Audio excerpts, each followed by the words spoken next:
Hello, it's Simone. I'm excited to be talking to you today. Today, we are going to be talking about why Asians seem to hate being parents.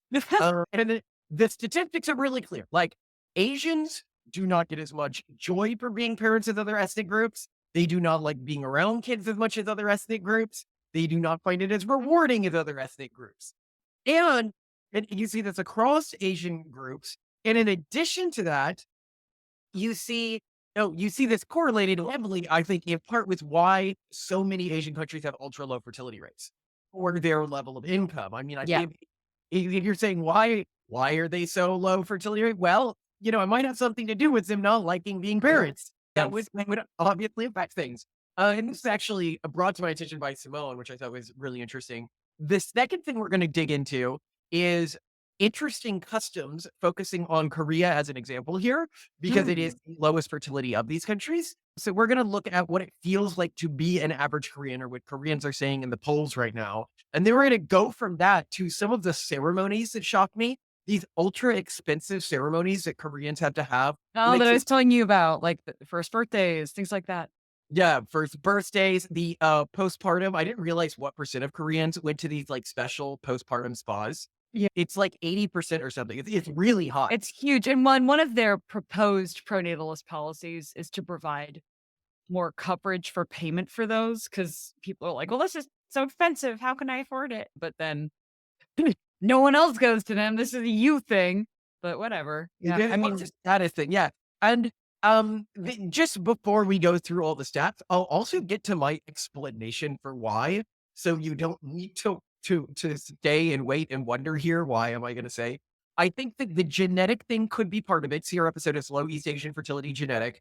There is an evolutionary reason why it may be lower, which would also tie to parenting joy. But the second thing that I think it might be, and I think this is probably the bigger thing, is I think that we should divide parenting on an axis. Like that political axis chart? oh, I was There's just I like every time I economic. hear Axis, I just think hot and crazy. It's the only graph I ever Oh, think the of. hot, crazy axis. Yeah, No, I'm of thinking course. of the economic liberal, the conservative. Ah, Okay. yes. Yeah, yeah, So, yes. so I think all parenting styles fall broadly on an axis of how high touch they are versus how low touch they are, Okay. and how loving they are versus how ruthless they are. Oh, so, like, helicopter to free range, tiger mom to Us. hippie dad. Yeah, okay. So if you're talking about the various quadrants, Mhm. the quadrant that is high touch and ruthless would be Tiger Mom. And Yes, okay, you, yeah. you see this in other Asian parenting. High touch, but very loving would be gentle parenting. Low touch, but very loving It's would be us. hippie parenting. Oh, no, Very sorry, we're low touch but loving. No, we're low touch, but quite ruthless for a lot of people. Telling kids that love is something that they have to earn. We don't even do birthday parties for them, Simone. We Yeah, we absolutely do what punish they our kids. actually enjoy because we really love them, which is we do their favorite activity of the day, and then we take them to a store and they get to get anything they want. That's way better than You don't receiving allow me to take the kids to the store barely ever. that on their birthdays, I do. One day a year they get to go to a store You and just choose one you were just item under criticizing me for not $50. I know you're not like other females. You like to think about things. You have opinions. Is that a compliment or an accusation? It's a fact. The point here being, Simone, is Mm, compared to most other people, and I would even say, because I encourage our kids to fight, I encourage them to roughhouse. as you should. Compared, I think many people would see us, well, maybe not as aggressive or intentionally cruel as tiger parents. We do things that are harsher than some of the things that tiger parents do. So, like when I look at my own upbringing, I reference things like my parents being like, I was like, well, what if I get kicked out of school? Like, what if things get hard for me? And they're like, well, don't come home. I was like, wait, what? Like, you're my parents. You're supposed to love me unconditionally. And they're like, everybody only loves you conditionally. And I treat my kids the same way. If they're not thriving, if they're not living up to their potential as a Collins, then they don't deserve any support. And even tiger moms give their kids support when they're struggling. But what I was going to argue here before we got very derailed is I think that the high touch plus high ruthlessness category of parenting is very hard to enjoy because you are doing all of the hardest parts of parenting. and I think it's the lowest fertility parent group. Whereas I think our parenting group, the ruthless and low touch parenting group, is the highest fertility of all the parenting groups because it's both effective and requires very little time. But let's go into this. So if we're talking about just the broad statistics here, like enjoyability, all right? While Black parents find being a parent enjoyable 39% of the time, and Hispanics 39% of the time as well, Mhm. Asians is only 13%.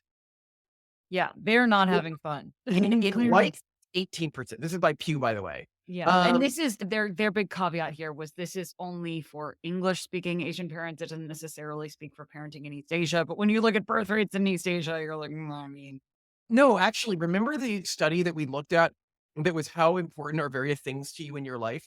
And it compared European countries and East Asian countries. And in European countries, like in the top, like three was always like family, my oh, kids, and South etc. Koreans especially put material wealth over.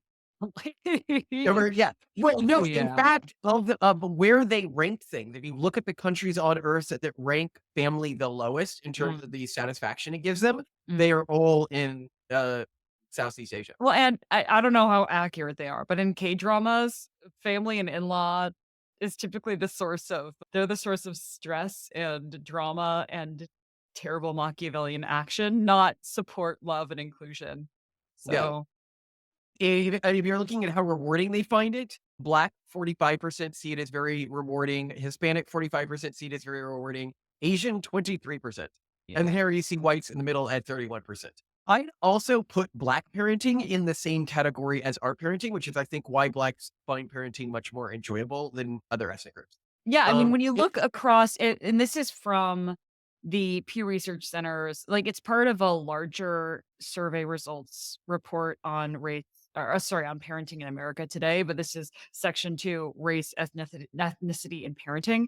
It just looks like Black families and Hispanic families are just way more family oriented, kid oriented. They enjoy it. They're into it, and they're more likely to promote it as the most important thing. did you have a lot of Hispanic friends growing up?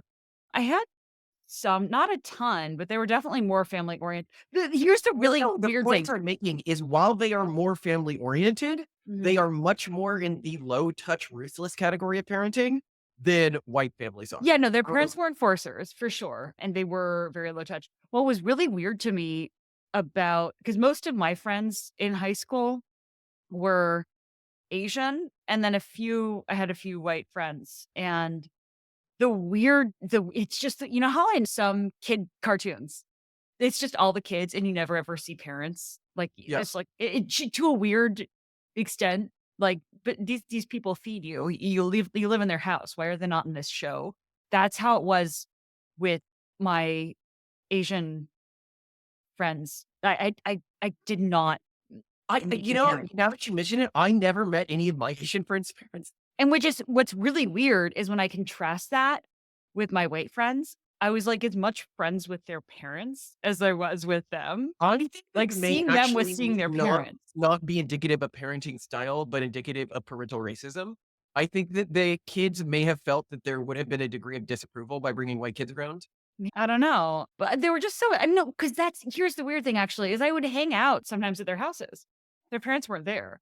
Whereas I would hang out at, like, my white friends' houses, and their parents would serve me grilled cheese sandwiches and tomato soup, and they'd be there. They're like, "Hey, how are you doing?" They'd wanna talk with us, and the Asian parents just weren't around. Like, maybe they were working. I don't know, they were, like, conspicuously absent for the most part from Fascinating. their from Other people can say if they've experienced this as well, but I didn't have that many Asian friends growing. I had Indian friends. I don't remember Indian their friends' parents being parents around. were like, they were my Indian friends' families They were weren't pretty tight-knit. conspicuously absent, I'd say. They were there, they were super there, and they were super, like, cool and welcoming and friendly They from were not as my experience. I now as an adult, like, when I think upon the different ethnic groups of my friends as a kid, Yeah. the white parents were, like, uncomfortably There. attentive. Yeah, Uh, they were yeah, like, hanging out with them was also hanging out with their parents. It'd be like, "Hey, do you wanna come out, like, hang out with me and my parents?" Like that was just Yeah, no, it was weird. Like, you had to, yeah. like, really befriend their parents, and their parents would, like, find excuse like, as an adult now, I'm thinking back on it, I'm like, "That's a little creepy." Like, Yeah, you were really how doing the activity with them and like I went to Disneyland with a friend and her dad and I went to, like you'd hang out with it would be all together. The meals would be all together. The activity would be all together. That's well, I think it yeah. really shows how conspicuously different cultural groups are, even though we as Yeah. a society don't That's talk yeah, about that it. is interesting. Yeah. Even just noticing these cultural differences, like, now that I'm thinking through it historically, and I'm like, "Oh, yeah, that was definitely a thing." And I'm putting other graphs on screen here. This isn't just this Pew poll, Well, yeah. that found this, Something and, else from the pupil that I wanted to talk about though, which I found was really interesting, which was not just related to how they themselves enjoyed parenting or saw it as the most important thing in their lives, but the survey results on how differently they wanted to raise their children from how they were raised. And that really surprised me. That was super okay, interesting. what did it say? That despite really, really loving parenting, the Hispanic families were the most likely to say that they wanted to raise their children somewhat or very differently from their parents. Because you'd think when you look at the other stats, oh, I see parenting as a big deal. I love parenting. And yet they're like, but I've got to do it really differently from my mom and dad. That just surprised me. Because I would just assume that like our whole thesis is you have an 18-year sales pitch to your kids, you give them a great culture, they had such a great experience that they want to pass that on to their own children. And here what we're seeing is something very different. They're like, well, my experience sucked, but I'm really into doing it again. But And an interesting thing, I was just thinking about my Hispanic friends growing up. In uh-huh. the same way that when you hung out with white people, there was always like their parents would come and join along. When you Yeah. hang out with Hispanic friends, they always bring along some like other friend group that they expect you to like immediately get along with. That's like all other Hispanic kids. I don't Um, know. I didn't experience I, that. I had this happen to me a number, especially when I was living in, well, so I would go to like Mexico or something, or go to other Central American countries where my families would know like other wealthy families, and they just pawn us off with the kids. And the kids would always be like, okay, we're going to go play soccer with all the other guys, or we're going to go like, and white kids would like never do this or very rarely do this. I very rarely had a white kid expect me to get along with another group of people just Mhm. because I wanted to hang out with them. Whereas with Hispanic kids, while it wasn't their parents that you were immediately expected to get along with, it was a separate social network that had its own dominance hierarchy. And it was really uncomfortable because you were always at the absolute bottom as the new guy. And I really hated that. Like, just being forced at the bottom of some large social hierarchy. Uh, I went through it. it did. It did. I was like, I'd always rather be alone than at the bottom of a social hierarchy. Uh, but I think that you see the answer to this before we go further in this Uh-huh. particular statistic, which Okay. is, I might have lost the statistics here, is Asian parents expect a lot more of themselves as parents than other ethnic groups. Mm. They just, and you'll see this as we go through the anecdotes here. Yes, we're moving in for my son's new job. Oh, good.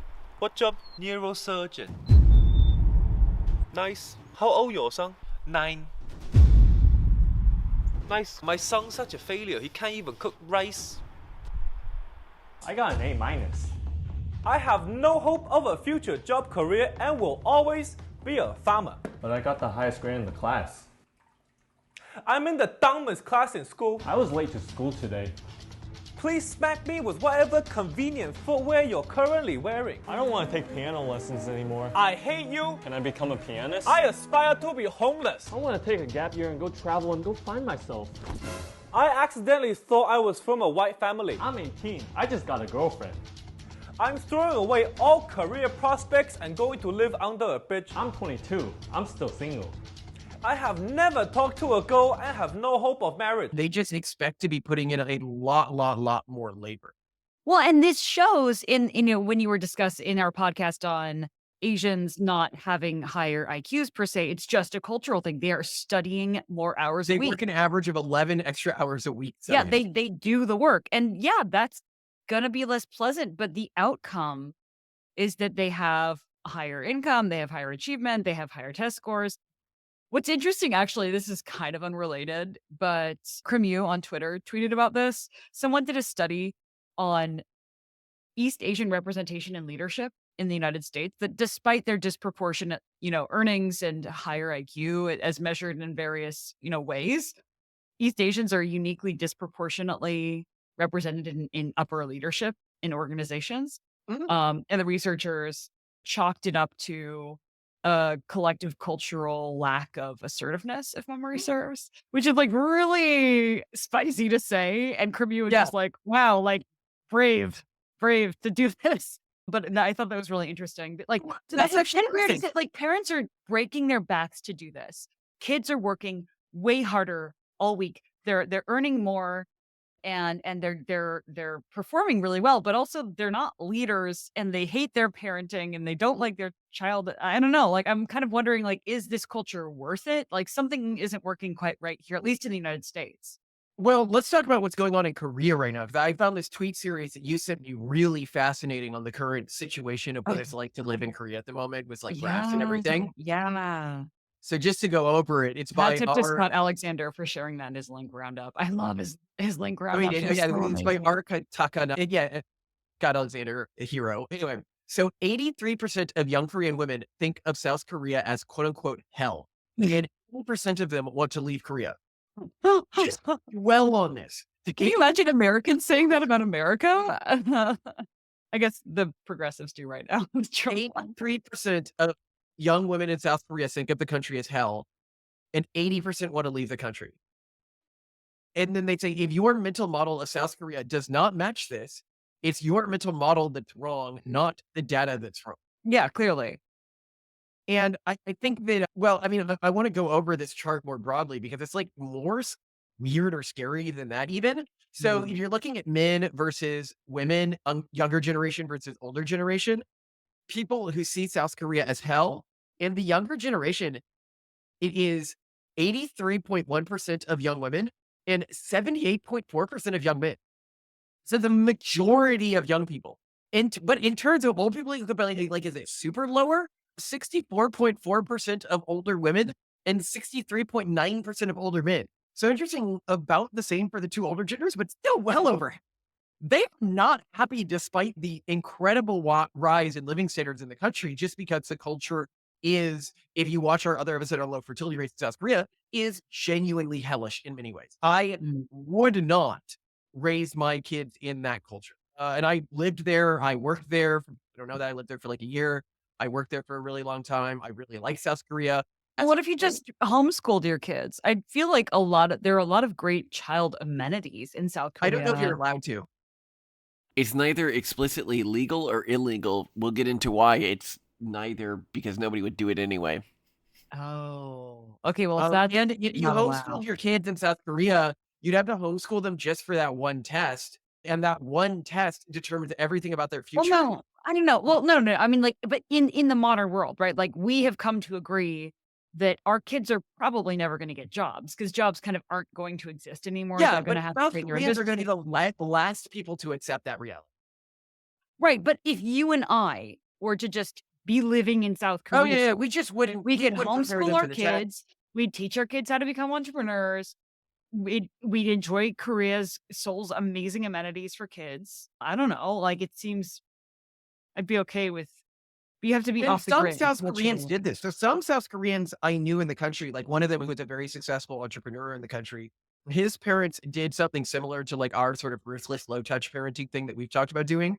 And we've talked about this as part of our parenting is he dropped his kid off in Australia when he turned like of age and was Uh-huh. like, come back in 6 months, find out how to work, find out how to support yourself, find out how to get a house. And the kid had to do all of that.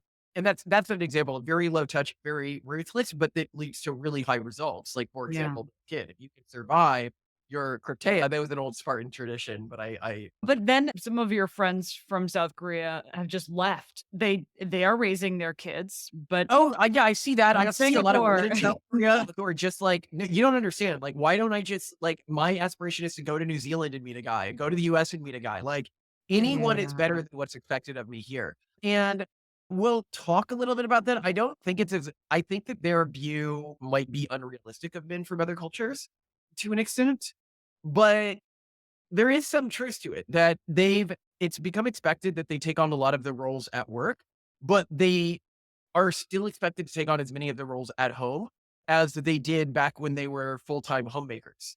And it's really hard to be a woman in that sort of environment. While at the same time, men are completely dehumanized by the female population. They really do not care about the sacrifices that men are making. I've seen this in their writings. They just seem to have a level of like the gender fight there is a lot bigger than the gender fight in other areas. But there's other videos on that. I don't want to get too far into that. I want to go over this graph more. So wants to leave the country. Okay. Hmm.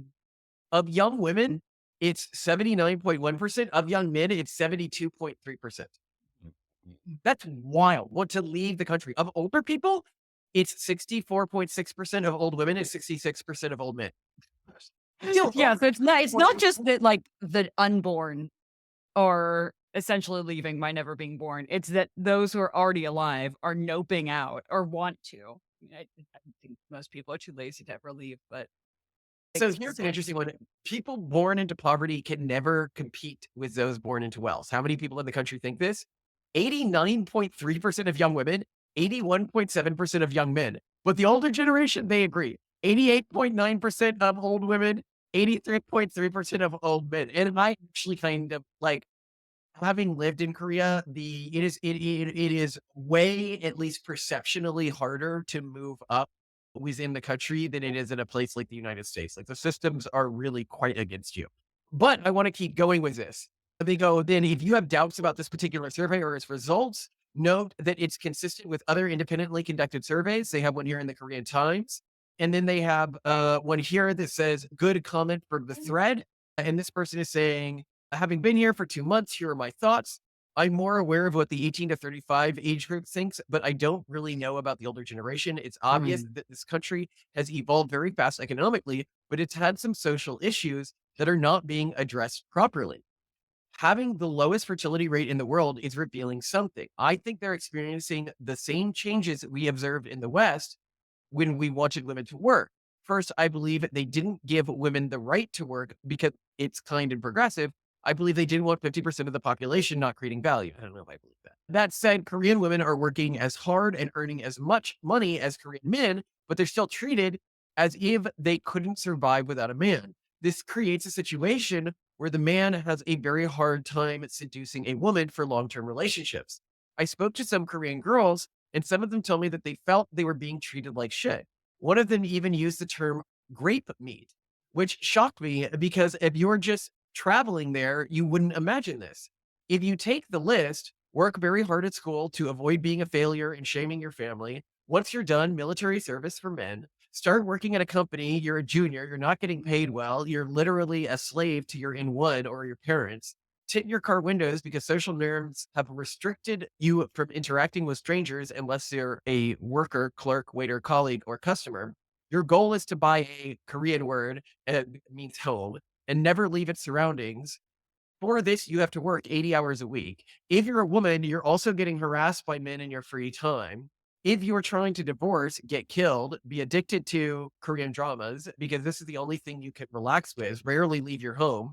If you're a man, you have a pretty bad opinion of women who hang out and are not considering them for long term relationships. Give your life to your job. How are you supposed to meet and make babies? I still haven't understood how I've seen happy couples and how there's happy women and men. Obviously, it's a sad show. It's not working. And their population might go extinct in 100 years if nothing changes. But yeah, I really saw the same thing when I was in Korea. My company was as nice as a company could be to women. He was a high tier VC firm to work at. And even there, I wonder, how do you motivate yourself?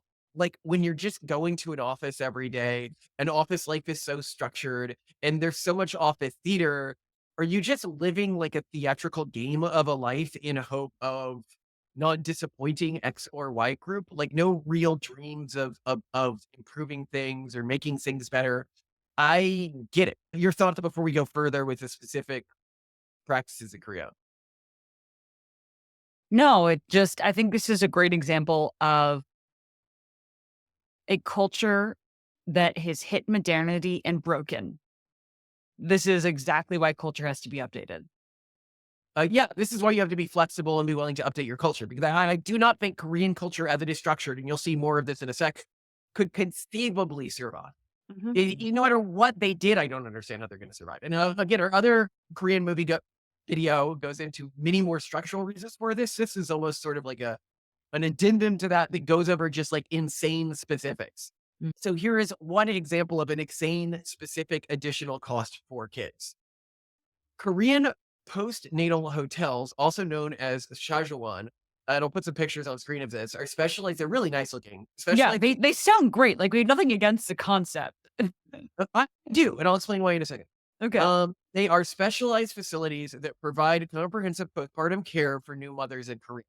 These Mhm. centers offer a unique and luxurious experience for women recovering from childbirth. Sajban provide a wide range of services to new mothers, including 24/7 infant care. Trained nurses look after newborns in separate nurseries, allowing the mothers to rest.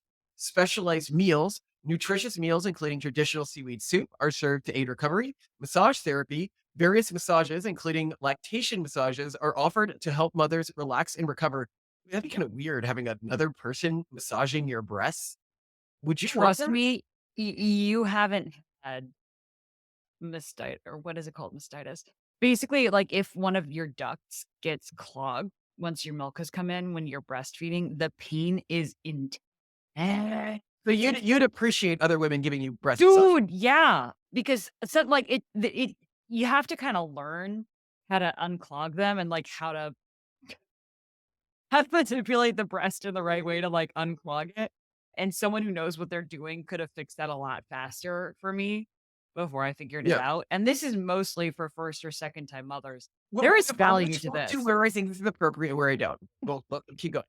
They do breastfeeding support. They do exercise programs like Pilates classes. They have mental health counseling services, and they have educational programs. The cost and duration can vary significantly. A 2-week stay at an average cost one is around $2,300. And for premium options, you're looking at around $28,500 for a 2-week stay. Whoa, okay, that's pricey, and I wouldn't wanna go to a cheap one. Around 80% of new mothers use these facilities, Mhm. and they are not traditional to Korea. It used to be that you would stay with like family members and they'd help you. Yeah. But this Yeah, I yeah. think in China, there's more of a tradition of having basically a post-birth doula who sort of comes and they tell you what you're supposed to eat, and they have a lot of sort of traditional remedies they'll do, and they would probably do the same kind of, massage, and they'd help you with breastfeeding and things, but it's someone who comes to your house, which it seems a lot more sustainable, much lower cost. I also, you know how I am though. I ask you to drop me off at the hospital and not basically talk to me or see Right. me She asked me anymore. to not stay at the hospital and do something else all day because But she I couldn't. think that there's something about just having space to yourself postpartum just because of the hormonal shit you're going through. It could be like having a bad trip, it could be like having a good trip, but doing it in sort of an isolated place that is low stimulation and very supportive is a good thing to do, whether you're on Here's the psychedelics or problem having a part. kid. The first time you had a kid, I was like, I wish these existed in the US. I would totally love to send you to one because I wanted to send you to like a spa or something afterward, but you're like, but then I'm away from the newborn. I don't want to Yeah. do that. Yeah. Having had a number of kids, I know like I'm really worried about anything that makes having kids not a routine. That There's overly nothing about this that would inherently make it not a routine, aside from the cost. The cost is really high. well, I mean the average cost really isn't that bad. I would happily pay like Then why $1,500. do you think it's not sustainable? I mean, I think ultimately women will want it less and less, because they just don't need it as much. I think this is great for making it smoother for first time mothers. Well, here's the reality of the situation. I think the truth is that if you went to these after like 2 times going, you probably wouldn't want to go anymore because you would feel more comfortable at home. And I think that Well, these it are the varies. It varies, and this is something that the women, because you get it's not okay. It's not really similar, but in U.S. hospitals, when you have a C-section, they typically expect you to stay a minimum of 3 nights, but sometimes then quite you a few hate more it. nights. Like, Well, and yeah, no, I come down after two last time, and the nurses were saying, oh yeah, like with mothers who have more than two kids, either they want out right away and they are just immediately out if they just had a natural birth, or they are minimum time if they had a C-section. Or they're like, keep me in here as long as possible. I want my little break. Like, they treat it as their hotel yeah, stay, but their calm so time. the point I was making is the problem that these are fundamentally solving for Korean women. What, if you're getting past to a reasonable number of kids, like 4 or 6 or something like that, which like no Korean has, Can is you is imagine? I can't. Like my boss in the country was like super wealthy. They had 2 kids, right? Like, um, Yeah, I think it's 2. Yeah. some of the wealthiest people in Korea, 2 kids. It's like, why? Why not more kids? Well, I think it's super not normative. Like, I think it's He inconceivable that a also family worked would with his have. spouse. They had a Yeah, spectacular relationship. I loved yeah, his wife. I yeah. loved him. They managed their companies together like Simone and I do. I think they had an iteration of Korean culture that could work, but they just didn't. But anyway, the point I was making here is that for you, home is to an extent, and you constantly tell me this, like your most luxurious, safe, and pampered space. Well, and keep in mind, most mothers who have a lot of kids are also giving birth at home. And it's their preference because it is just so much more comfortable than a hospital. Well, So that's normal. it is your safe space. Yeah. I feel like for these women, home is Oh, not a safe not a safe space. space. It is a place of work and demand. And the women who are like, I want a break, like you wouldn't ask for that because there isn't something you want a break from. You knew if you needed me to do more, you just ask me to do more. And I wouldn't like treat it as like cashing in chips or something. I'd be like, you just had a kid, of course. Mm. Like you do so much for me. Whenever you want to ask for more, you always get more. And I don't think that in Korea, women would expect that as much. Yeah, I don't think there is a cultural expectation that if I ask for help from my husband, I'm going to get it for sure. No, there is a cultural expectation. You said you don't think that there is. No, I don't. I don't think if a lot of Korean Oh, women in don't Korea, look you at. mean? Yeah, I mean, in Korea, Yeah. they think like, hey, if I ask my husband to like handle all of the whatever for this period of time, that he probably like the expectation is he wouldn't do it. I don't think that's the reality. I think that there's a lot of young Korean men who'd be happy to step up and handle all the infant care and give their wives a break, but there's not that cultural understanding. And that certainly isn't the cultural norm historically. Yeah, and I think that Koreans are much less likely than other groups I've seen to compromise on cultural understandings. And here, I'd love it if you told the story before I get into this about this 1 year birthday in this couple. Oh gosh, yeah, I need to find the YouTuber's name. She was described. I didn't know this was a thing. So you and I already knew about weird Korean weddings, South Korean weddings, where you go They're to like called a. dol or doshichi, the thing that you're describing. Yeah. Can we There are like literal wedding complexes where you go to them for your wedding. They specialize in executing on weddings. They have packages set up and everything. I didn't know that there were also facilities for first birthdays. And that's what I learned from her, that it is expected that your first birthday party for your kid is not at your house or in your backyard if you have one, or in some park. It is at one of these first birthday facilities. And the YouTuber in question, who I don't think grew up in South Korea but married a South Korean husband, would have been happy to have her family come out and just celebrate the first birthday in the house. But her husband insisted on having the sort of traditional, culturally understood first birthday because it would otherwise be shameful to not do it. So she picked out a place that was approximately 3,000 US dollars, which is insane. Yeah. And he was like, no, it would be humiliating for us to have the birthday here because everyone would know how cheap it is. And he wanted to do one that was at like a $16,000 place. And I just cannot imagine. I mean, and this is a first birthday, and this must be indicative of. How do you have 8 kids if you're doing this? Like, Yeah, you just don't. So this is the tip of an iceberg in South Korean culture of just insanely unsustainable parenting. But I also think there's no way that this has been normative or expected for a long period of time because there just hasn't and there hasn't been the infrastructure to support this industry for that long. This has to be a new cultural expectation.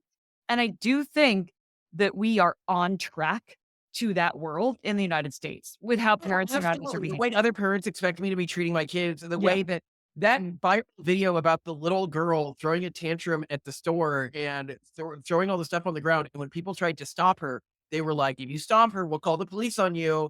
If you try to stop her, they're like, you don't know what she's going through.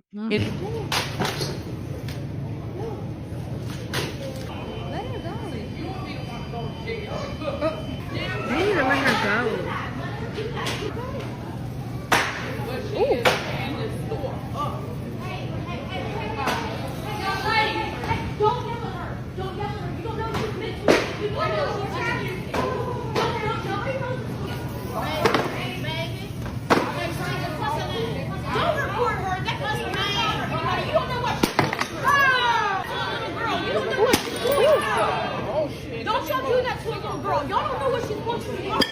It was like, okay, this is clearly not healthy to let her play out this, but they're no matter what. When people hear about me doing shit in public and they're like, oh, he must be like being harsher on the kids, or the kids must be, not actually being that bad and he's overreacting. I think you can see from this video that that's not true. That it is actually that like the world's gone fucking insane, at least in the US, about kids should never experience any punishment at all, any restraint on their actions. And at least in Korea, they haven't gone like it's interesting the way the two different countries indulge in their child rearing craziness. But the way we have in the US has gotten really bad as well. But I mean, our birth rate is also going down, just less in the region where people act like this. And unchecked, it will get worse. Yeah. So I want to get into the specifics of these parties because I found it really interesting, and the kids in them are so cute. Have you looked up any pictures of these? No. What did Okay, so first birthday parties in Korea, known as dalechi or dal, have become increasingly luxurious events, with many families opting for high-end venues and services. The expenses and luxuries associated with these celebrations vary widely from honest gatherings to extravagant affairs. Vista Walkale's Super Spa Suite package starts at around $1,140 on weekdays. So this is on weekdays. How embarrassed. Oh my God. They're huge. The little just dressed up like a little like Buddha or something, and you're surrounded by like money and other like ritualistic person. Now I realized I've seen a bunch of videos of these on Instagram, and I didn't know that they were this. Oh my gosh. But no, honestly though, this should not cost that much money. Yeah, so what happens at them is what? No. I mean, it's kind of a great, how I think there's this one type of woman who at first their life is planning for prom, and then after that, it's planning for a wedding. And after that, it's planning for a baby shower. And after that, you need something. And then you get that. I kind of understand, but So the preparation and decor, the baby is dressed in a traditional Korean clothing called a habak. A special table called a dulsing is prepared with various symbolic items and foods. The venue is decorated often with themed elements and traditional Korean motifs. The dulsang, this is the table, it's fruits piled high to represent prosperity. Various types of tiok, rice cakes, symbolizing purity and harmony. 5 colorful silk pouches representing vibrant life. Traditional foods like seaweed soup. The celebration, several symbolic items are placed in front of the baby. The child is encouraged to choose 1 or 2 items. The chosen items are believed to predict the child's future career or traits. how There is Dalai Lama of them. I love this. This is great. The items in front of the kids are a pencil or brush, which means scholar, money, which means wealth, a thread, which means long life, and a book, which means wisdom. Oh my gosh, you can buy this set on Amazon. Oh my gosh, this is so cute. Okay, so you can buy this on Amazon, and they have a little stethoscope, a soccer ball, a bunch of little. I think that's a fun idea. But on Amazon, this costs $39.98. Can we do this for our 1-year-olds? I want to do this for one of your birthdays. Our kids would love this. Here for it. No, I was just thinking I want a modified version of this, like a rocket ship. No, yeah, we a gotta do genetic, like like, a helix. transhumanist version of this. Like Yeah. a rocket ship, a Bible, and A genetic helix. What else? I really just want them to go into maybe some kind of survivalism thing. Oh yeah, some sort of survival with a bit of gun. I could put a gun on the table next to the base. Everyone will be freaking out, and I love it. No, but see, this is something you can do all of these things so affordably. So I don't understand how like the cheap version of this would cost $3,000 when I because can. it's, remember what the guy said. Or They'll something. know how much this facility costs. Right. They just need to know that you spent the money. It doesn't matter that the money gets you anything. It matters that you spent It's it. the status hierarchy that they are obsessed with. Yeah, actually, the context in which I heard about this tradition, the YouTuber presented this under the hook of there being this dating show in South Korea and this one like star character within it. It's kind of like The Bachelor. And there was this one girl in this reality TV show who wore all these designer clothes and was beloved. But then it came out that they were all fakes and she just got hard canceled because this concept that she hadn't actually spent the money was so insulting. And then that's where she brought up this whole first birthday thing. So I think you're right. I think it's that you have to actually have spent the money. It can't be affordable. It can't be a fake.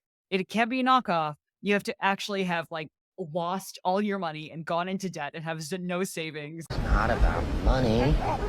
It's about sending a message.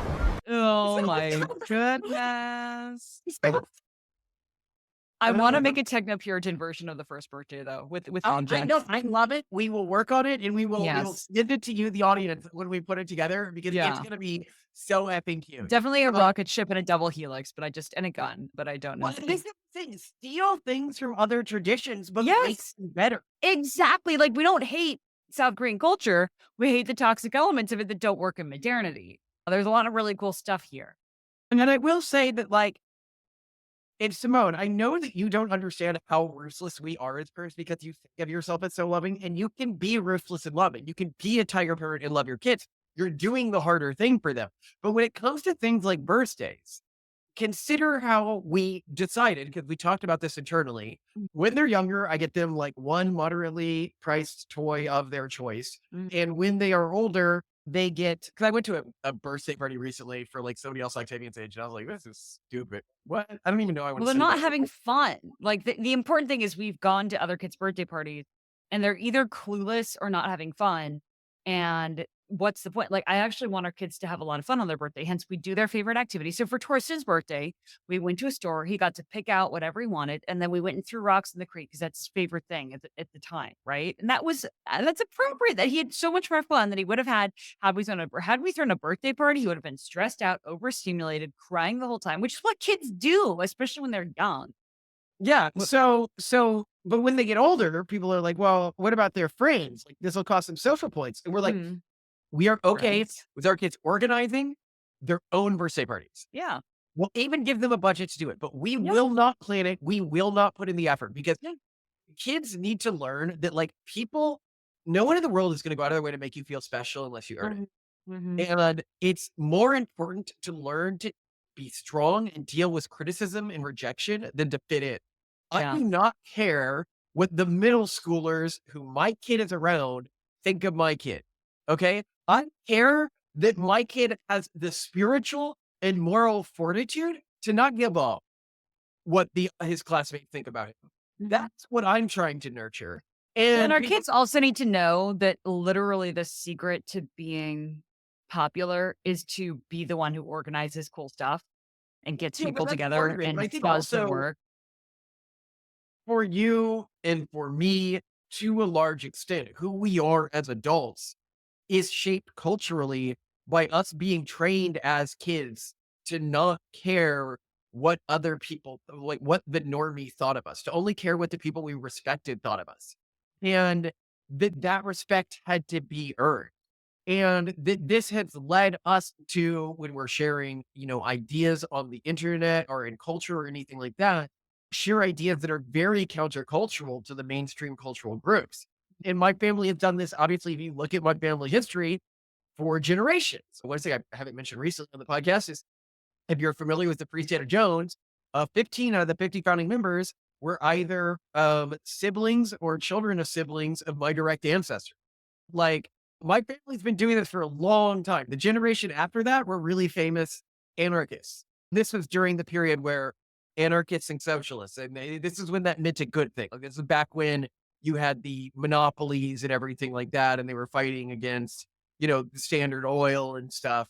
Here are some quotes about them from Lone Star Unionism, Dissent, and Resistance. Over time, Warren Collins has become the quintessential backwoodsman who just wanted to be quote-unquote left alone. Ever the trickster and backwoods brawler, he is presented as clever and ever ready to fight, rather than take orders from anyone. But shorn of his anti-slavery beliefs, he appears simply suspicious of all government, reacting against authority, usually with fists, without clear thought. With T.A. Hicksley, the editor of the #1 socialist newspaper in Texas at the time, The Rebel, writing that he hoped the Collins clan would increase and multiply until they cover the earth with the clean, clear water of socialism. And it's funny here that now and since then we have been known as extreme capitalists, but I think this shows him just misunderstanding what the Collins family stood for, which was fighting against the system, whatever the largest bureaucracy was. So, of course, a man like Warren Collins, who just hated taking orders from anyone, that means the wealthy people in his area who back in that time thought they owned people, but he wouldn't have been pro-socialism in the sense that the government owns everything. I go into this because I think understanding that we come from actually different cultural contexts. Today in society, people act like we're all basically the same, whether you're Japanese or Korean or descended from Texas Jayhawkers. You're all going to be exactly the same. But that's just not true. I'm not that different in my beliefs from my ancestors. And I think many Koreans today aren't that different in their belief systems and culture than their ancestors. And the urban monoculture needs us to deny that. But by laying out something written about somebody in my family 100 years ago, you can get an idea of the degree of cultural continuity that exists even within the American tribes. So they've always had the ideas that were the most countercultural speaking, the most fighting for the people being constantly stepped on by society. And that is something that has been transmitted culturally intergenerationally. But I think that it has turned out to be very good in this modern era of people not being able to motivate high fertility because it's made me realize I am different from them. I am different from this mainstream cultural group, and I'll take pride in this difference. And that's allowed me, and I think that that's also why Jews have been really protected from fertility class. If they're taught you are different from the mainstream cultural group, take pride in that difference. Mhm. Thoughts before I go to any other ideas here. No, proceed. Entertain me. The final thing I really want to dwell on is this grid I came up with for the parenting investment grid, our parenting style grid. Okay. Ruthless to permissive and high touch to low touch. Mhm. Why is it that I think that the high touch and ruthless style has the lowest outcomes in terms of fertility rates? I think it's because of two core reasons. Psychologically, if you're like, I'm punishing my kid, I'm giving them a harder life, but it's so that they have a better future, it's easier to make other sacrifices, like the lives of your unborn children. Like, I won't have these other kids so that this kid can thrive, right? Like, that makes sense from that mindset. When you consider what's motivating the ruthlessness in us, it's this somewhat sort of evolutionary Darwinian mindset. I'm ruthless to my kids because I force them to compete against other strong individuals and strong cultures, and that makes them stronger. Of course, that's going to do the exact opposite. That's going to say, oh, you should have more kids so there's more competition for your existing kid. Then there is the secondary part of it, which is that it's really hard. It's really hard to punish your kid. Like, people always act like when I get mad or I discipline my kids, like I've lost control. It's like, no, that's not even the most control because I always want to be not disciplining my kid. Nobody wants to be disciplining their kid. I discipline my kid for my kid's sake. And they're like, oh, spare the rod and spoil the child. Not that I think that a rod's a good way to do this, but you are spoiling your child. You are creating an environment where their brains can rot by not doing this. And I think that Asian parents understand this. If you look at the woman who wrote Tiger Parenting, her kids got into Yale. They live really great lives. They're really happy, but they have been co-opted by the urban monoculture. They're like, I'm not going to repeat her parenting style, which is to say her parenting style produced the intended result, but didn't transfer culture intergenerationally. And I Yeah. think that rod style parenting does a very bad job of doing that.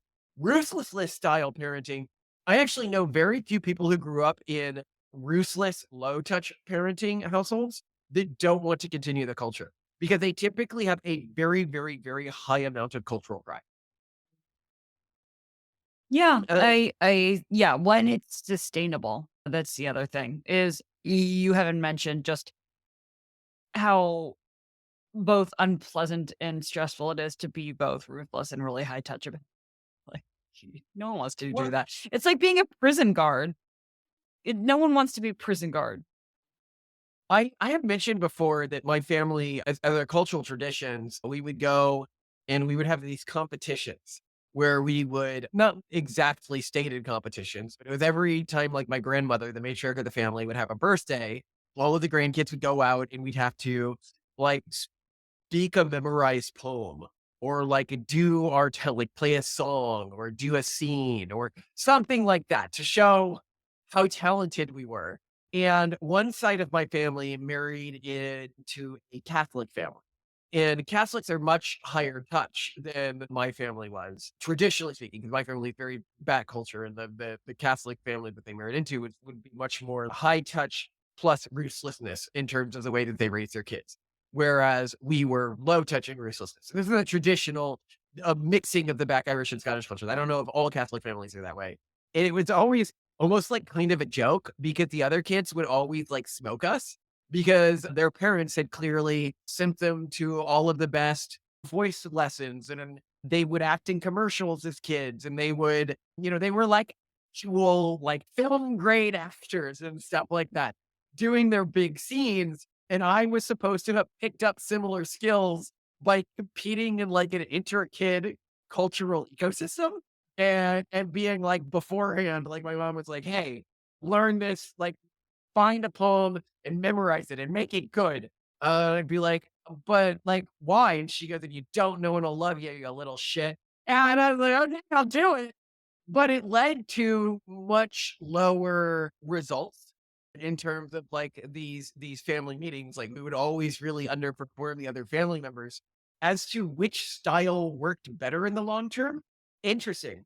So me and my brother, who were raised in this style, we have both been extremely moderately successful. The kids raised in the other style were either extremely unsuccessful or extremely successful.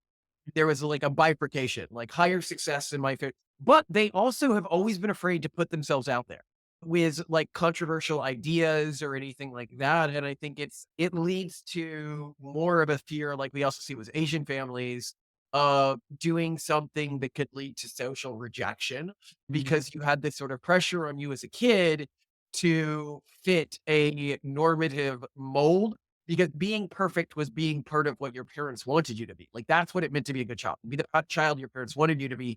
And so you strove to be that. Whereas for me, being a good child was to have the skills that allowed me to compete. Like I remember my mom, she would give me like advice all the time. She tried to like look up what the kids were doing that was like popular and hip. And you remember this even when we knew her. She'd give us like things. She'd be like, this is what's hip now, guys. I've read it. This is what the rich people are doing now. You need to act like this. And she always give me this advice as a kid. But in terms of like whether I was doing a good job in her eyes, it had nothing to do with her perception of me. She'd be like, well, are you popular at school? Like, I was like, like basically, am I doing a good job? And she's like, well, do other people respect you? Or am I doing a good job dating? Show me your girlfriend. Is she hot? Am I, and it was like, is she hot and cool? That's what she cared about. Not like, do I, it wasn't like my mom vetted my girlfriends for like their moral character or anything like that. Is she hot? Yeah, that But, sounds about right. but you remember this, right? It's about like when she was like, and where my girlfriends failed in competing in mainstream environments, she'd help. Like with you, she'd be like, okay, this is how you do makeup. Okay, clearly, Mhm. you sweet summer child, you don't know how to do anything. Yeah, Or clothing, makeup, etiquette, a lot of things. A lot of things. It was great. I actually I really appreciated it. It was huge for me because my mom was absolutely the best and I love her so much and she gave me a perfect childhood, but she was not into girly things. She was not herself comfortable with femininity and makeup and styling. And so of course she was never willing to teach those things to me. And your mom was so like not just into them, but skilled and informed at a level where even in her elite Real Housewife social set, she was the one that everyone turned to for advice. I mean, that was yeah, amazing. And I think that's a great amenity for a mother-in-law to provide, culturally speaking. yeah. Well, I think another the final example I'll leave on. I mentioned this in other episodes, but it's really germane to this episode, which is like the way that the low touch ruthless versus high touch ruthless approach school for kids. Oh. High touch ruthless are like you need to be the best you can in school. My pitch ruthless, as I said, like, was my mom. I told her one day, well, the teacher's really disappointed me for like X thing. And she goes, well, I mean, do you believe what you did was wrong? And I was like, no. And she goes, well, let me tell you a little secret. In the adult world, teachers are minimal paid workers. Nobody respects them. They're basically losers. And if you listen to them, you're going to grow up to be a loser. And she goes, always follow your own morals, not the teachers. And you'll be able to be successful in ways that they weren't. She's like, look, they're not financially successful. They're not successful in terms of prestige. Why would you follow them? And that developed a very adversarial relationship with teachers for me. Like, for Yeah. example, I Yeah. mentioned other when like I got uh, a teacher was like, "Oh, he broke up. Like he snitched on this other kid." Basically, is what the teacher said. And isn't that great? And my mom was like, "Why did you do that afterwards?" I was like, "Well, he's picking on another kid." And she goes, "That's what your fists are for." And I'm like, "Well, I would have been punished." And she goes, "So what? That's what a moral child would do." No Asian is ever gonna within this context, right? Is ever gonna tell their kid, hey, you see a weak kid being picked on unjustly, you go up and you sock the kid. I don't care if you spend the week in detention. And you definitely don't go whine to the authority. And I hope you can see why this leads to more intergenerational cultural transmission and more kids. Are you going to have more pride in who you are if you're the type of person who stands up to authority and says, no, I'm going to do what's right? I'm going to my culture's better than yours. Well, more importantly, you need to have a culture of people with an internal locus of control, and that's what that taught. Because if ever something goes wrong with a system or an organization, people who are incapable of solving problems and cleaning up messes by themselves will flounder. And it is inevitable that every so many generations or decades, there will be system failures, and in Yeah. those instances, anyone who cannot handle problems themselves during those periods will absolutely flounder. So I think that's the bigger issue is we need we need to create cultures where you have a strong internal locus of control and you are told that if you see a mess, it's your responsibility to clean it up. If you have a problem, it's your responsibility to solve it. And you can present that in a way that is more or less um, polite toward figures of authority. I mean, obviously, your mother chose an approach that was more dismissive of their value in society. You could take an approach that is a little bit more diplomatic, but that still puts all the responsibility on kids to solve the problem themselves. But it is important that they know that the responsibility is ultimately theirs. I don't think that that's what's leading to this. Mm. I think it's very hard to have individual pride in your culture if your culture is communalist and conformist, because I definition. did I in any part of that imply that communalism or conformism is No, but I'm saying that this is the specific problem. The uh-huh. specific problem is that you cannot say we are better than other people because of how we are different and resist their cultural traditions when your culture, especially if you're in a country like Korea or Japan or China, and you are defining your cultural traditions as what is normative within that culture. You can't define your family as different from other Koreans unless you're in like a religious cult or something like where the fertility rates are actually pretty decent. Because you definitionally, your family status is based on your ability to fit these normative value systems. Hmm. So you cannot have pride in how you are different from the normative value systems. And until you break that, until you say, no, we are Korean in a way that they aren't Korean, like maybe in a way that's more historically accurate, or maybe in a way adapting to new cultural norms, or maybe in this way that there's all sorts of ways you can spin this. But until you can say that we are different from them and that's what makes us better than them, it's going to be very hard to transmit those values intergenerationally.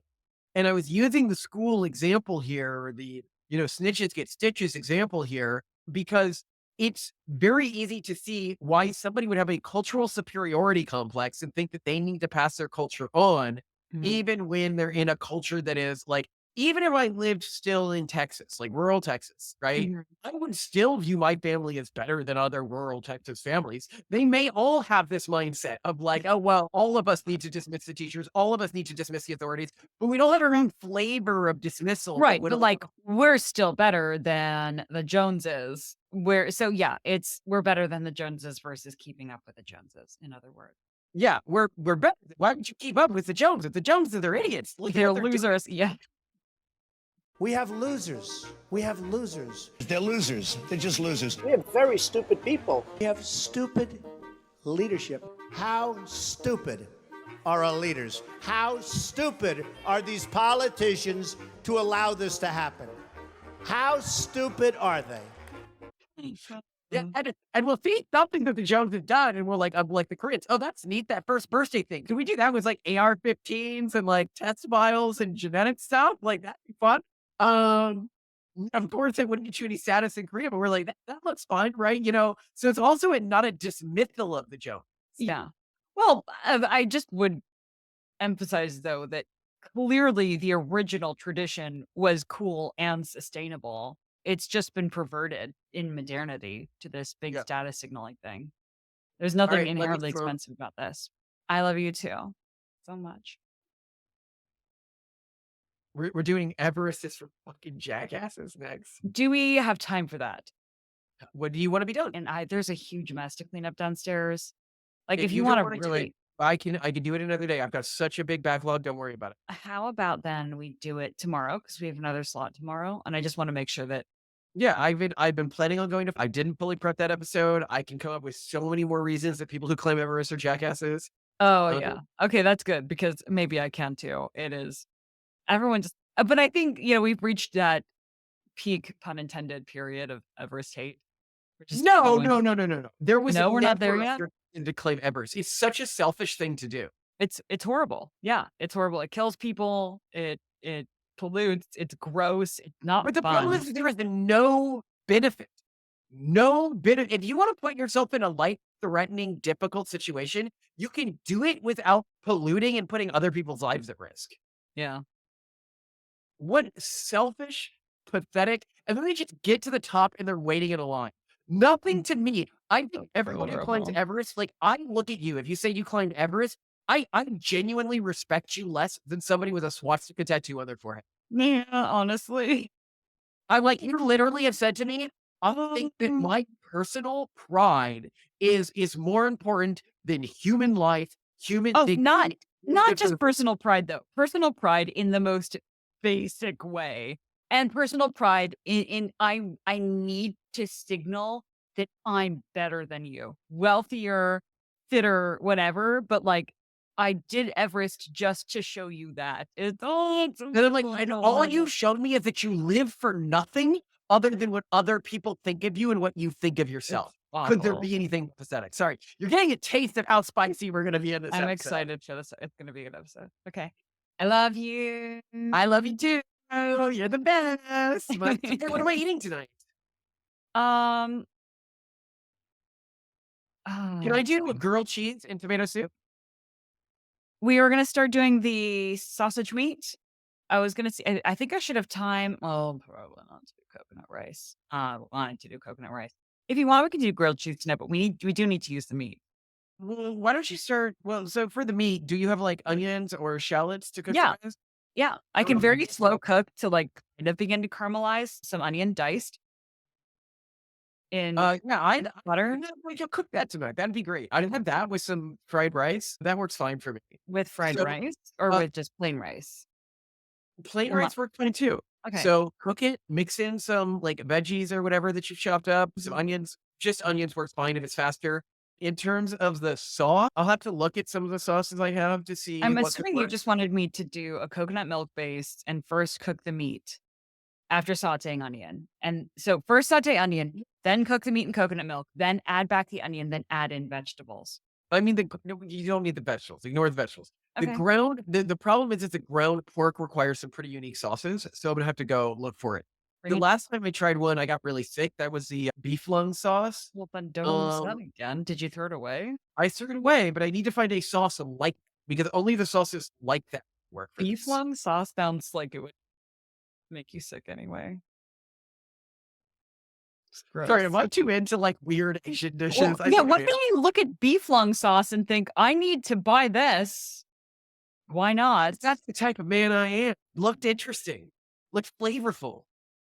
Well, then why aren't you buying like chicken feet and hooves? And that also is Because I all over. like the unusual flavors. I don't like the unusual textures. Yeah. Okay. Well, anyway, you pick out your sauces. I will start sauteing the onion now because we need to saute it ahead of time in butter. And I'll see All you right, in have a a good one. Love you. Love you too. Learn anything fun today? Oh, I just got off a long, like, those calls where you have to fix something with your hosting provider and it takes forever and the SSL certificates are messed up, that kind of thing. So I'm like, my I'm really brain. sorry that happened to you. I appreciate you It's handling my it. job to handle that so you can be brilliant in you. But what if I'm not brilliant anymore? I barely bring brilliant ideas to the Well, table at then we'll all. have to take you out back and shoot you. So it's fine. Really It won't would be your though. If problem. I kept having good ideas, you'd be like, I'm done with you. I was telling her today that somebody described her as having the body of a librarian dominatrix, and I heard that and I was like, oh my god, I can see that 100%. And you, what, a book and a writing crop? What even does? I was saying next Halloween we got to get you a librarian dominatrix outfit. Yeah, what even does that look like? Or is it just my outfit?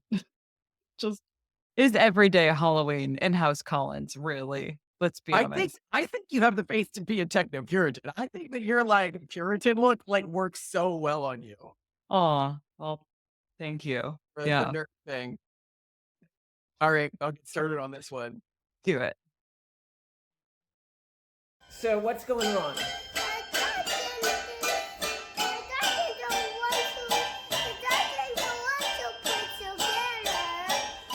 You can play together.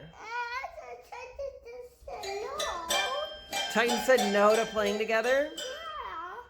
Okay. Well, Titan, can Torsten play piano with you? Look, she's letting you play with her. All right, both of you play.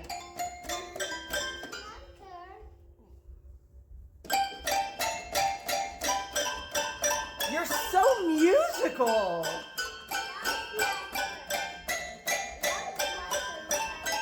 Titan, it's Torsten's turn.